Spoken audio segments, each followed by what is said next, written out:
ఒక వర్గంలో ఉన్న సైనికులు ఊరకే వెళ్తే ఏమవుతుంది? ఎదుటి సైన్యంలో ఉన్న సైనికులు ఆయుధాలతో వాళ్ళని హతమారుస్తారు. అప్పుడు వాళ్ళకి విజయము సులభతరం అవుతుంది.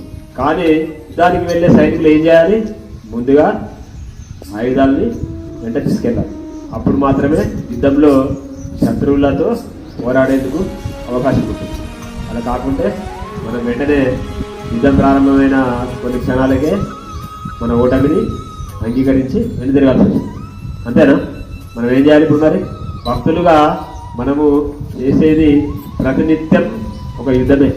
శత్రువుల మధ్యలో ఎప్పుడో ఒకసారి వాళ్ళకి కోపము, ఆవేశము, ఆగ్రహాలు తారస్థాయికి చేరినప్పుడు మాత్రమే ఇద్దరు శత్రువుల మధ్యన, ఇరు దేశాల మధ్యన యుద్ధాలు ప్రారంభమవుతాయి. భక్తులుగా మనం బయటకు వెళ్ళామంటే ప్రతినిత్యము మనము భగవద్గీత పట్టుకుని రావాలి.